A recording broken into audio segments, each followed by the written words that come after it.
So,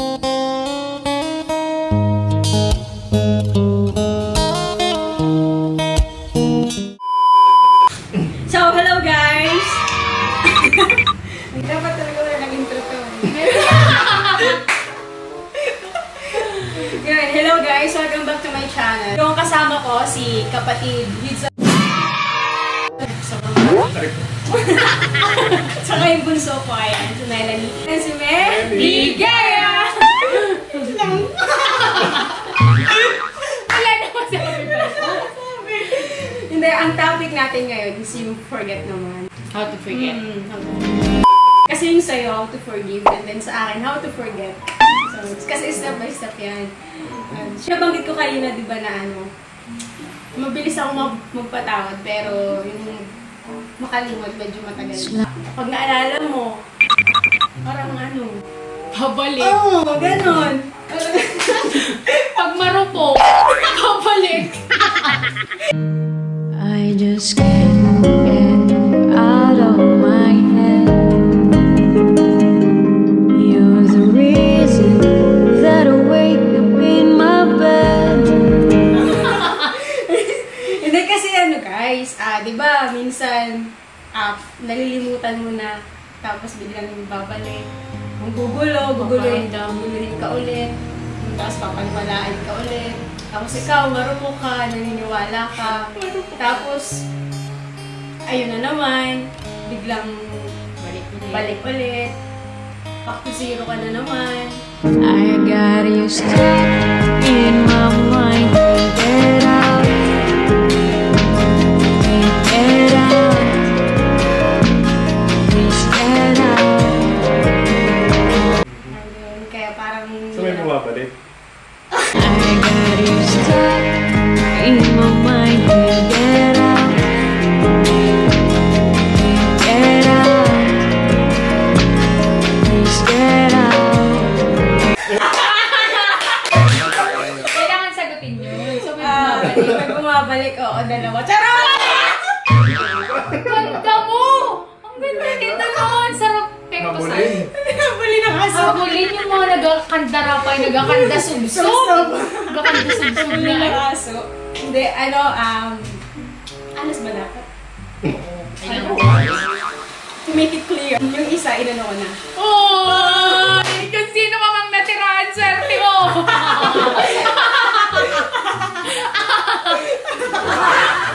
Ayoko na! Oh, ayun, nag-isip. So, sino yung natira? Kayo magagaling kayo makalimut eh. Oh. Ikaw. Meligaya. Bakit na pag inabagit yung pangalan? Yung ano na auto ano eh? Naroon ka ba yun? Auto pamilya. Alam ko, marami na rin yung taong nakasakit sa'yo. Yung Shout out. Joke lang. Mga hindi ka nirespeto. Ay? Oh, ang sakit. Ba't parang normal? Ba't parang personal na yun? Personal na guys. So, na may personal. Ala! Ba't may ganon? Ayoko na, I'm out. Pero di ka pinansin mo! Hindi yung vlog ko! Sigaw. Kaya ano? Sino ba pinanseryoso? Patawarin mo yung taong nanakit sa'yo. Yun talaga yung ano guys, starting point para makalimutan mo yung taong nanakit sa'yo. Kailangan mo silang patawarin. So kung hindi mo pa sila napapatawad, it's impossible na makalimutan mo yung taong nanakit sa'yo. It is really hard to forget someone who gave you so much to remember. So, hirap guys kalimutan yung tao na marami yung nabuo yung memories together. In general siya guys ha, hindi lang sa mga magjowa ganyan. Una, nag-forgive ako. Pinatawad ko yung sarili ko. Kasi, guys, admitted ako na may side dun sa nangyari sa amin na nakagawa ko ng, nasaktan ko siya. Sino? Unang ginawa ko, acceptance. Tinanggap ko yung realidad na hindi na babalik yung dating samahan na meron kami. Hanggang doon na lang talaga. You're gonna write your thoughts, doon mo ilabas lahat ng pains, doon mo ilabas lahat ng sakit. Kailangan mo nang i-let go. So, yung letting go na tinutukoy ko guys ay yung i-let go mo yung memories nyo together. So, yun guys, kailangan mong kasabay ng paglimot mo dun sa taong nanakit sa'yo ay ang paglimot mo dun sa mga memories na nabuo nyo.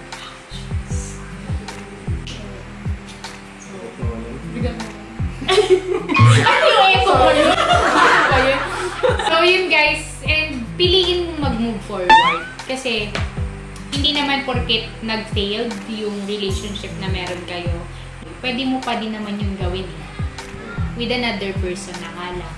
Ang hirap talaga mag-pretend na yung taong minsan mong minahal ay hindi na nag-exist. Ang hirap nun.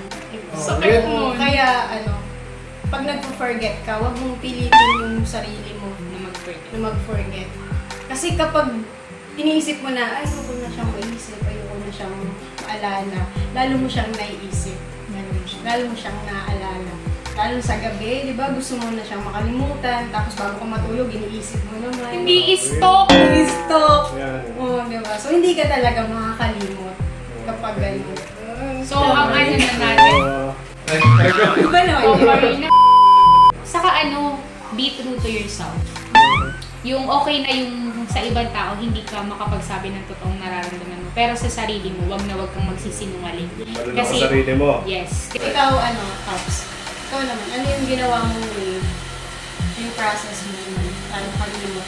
So yun, yung sa akin, simple lang.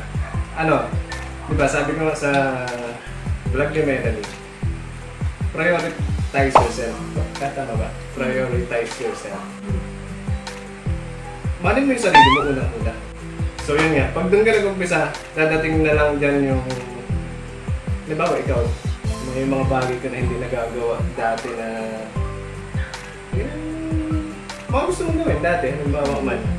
Doon ka mag-uumpisa, parang... Change your lifestyle. Yan, oo, pantan mo yung buhay na kung anong meron ka. Ay, oo.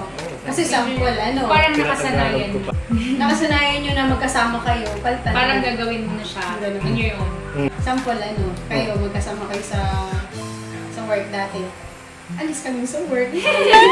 Parang ganun ba? Yun, parang kasi maalala mo siya. Ang sample, ganito ulit. Pareho kayo nag-YouTube. Hindi ka natin mag-YouTube. Hindi naman siya yung So yun nga, change your lifestyle. Lagalag! Diyos ko, labas! Kung gusto lumabas, lumalak ka, mag-travel ka. Ako, magaya ko. Ako, hindi naman ako nag-travel, pero di ba ang sarap nang pupunta ka, halimbawa, punta ka Bora. Para makalimot ka ng mga Palawan. Patato ka, halimbawa gusto magpatato. Ako, patato ka. Yun yung nag-beach kami. Yan. Yun yung nag-beach kami. Wala. Makipag-usap ka, ang dami-dami tao sa mundo, ilang milyong tao sa mundo para hindi ka makalimot sa piniping kwento.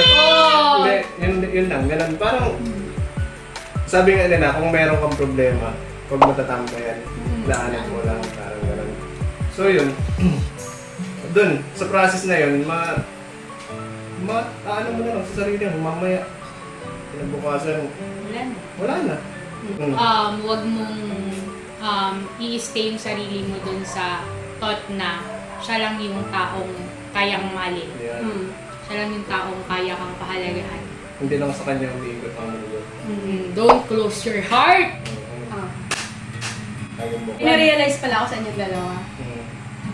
Magkaiba kayo ng way paano magharapin yung isang bagay. Kasi ito si Melanie kasi, siya, kapag meron siyang problema, iniiyak niya na. Piniface niya one night. Punta siya sa cemetery or kahit sa daddy niya, iyak siya doon. Si Caps naman, paano niya piniface? Nagpapakabisi siya. Ganun. So, iba-iba yung tao. Depende yun sa'yo kung ano yung paraan mo para makalimot. By that time, sabihin na natin, yun na nga, nagawa mo na yung way ko. Halimbawa, ganun nga ako, go with the flow ako. Lakad, Gora, yun na nga, ganun nga. Tapos, biglang mo na lang maano sa sarili mo yun, mararamdaman mo na napatawad mo na yung tao na yun. So, parang doon, nakalimutan mo na. Nakalimutan mo na, natanggap mo na lahat. doon na papasok yung sabihin na nating meet someone new parang yeah. Parang i-open mo na yung heart mo sa ibang tao. Kaligers. Yun. Basta ano guys, huwag kang magmamadali. Ayun, huwag kang gagamit ng tao na ano. Maling ano yun. Maling way. Maling way, maling proseso yun. Parang butas? Oo. Maling-mali. Wag. Karma is real. Ayan. Kung hindi mo man pa napipil ngayon, darating yung time na gagantihan ka! Hindi man Kung yung tao hindi na man yung yun, tao na yun. yung ibang tao. Yeah. May nagsabi kasi sa akin na bakit kaya yung mga dumadating sa'yo ay nag-feel? Siguro nga kasi hindi ka pang tamang tao. Parang sino yung nagsabi Si Melanie. Kaya kung ako sa'yo, ayun, improve mo naman yung sarili. Yes. Doon sa mga naranasan ko before na mga sakit. Marami akong natutunan. Sobra. Naging better version ko. At saka, nire-ready ko talaga yung sarili ko dun sa next. Sino yung next? Sino yung next? Are you watching right now? Malay mo nga naman yung next na nanonood na pala niya. Oo, mali pala natin nasa ibang lugar. No. No? Kasi hindi naman natin alam kung ano yung plan sa'yo ni Lord. Tulad din yung sinabi ko nung nakaraan kong vlog sa Valentine's. Hindi ka mang magmadali. Na. Kasi darating naman yung Tamang tao. tao sa'yo. Kapag Tamang tao ka na rin. Tama! Tama yun! Sabi sa'yo Kapag tamang tao ka na rin. Ulit na. So yun kapag okay ka na, yun, ready ka na mag-meet ng someone. So that's it guys. Don't forget to Like, share, comment, and subscribe, and click the notification bell for more updates and for more upcoming videos!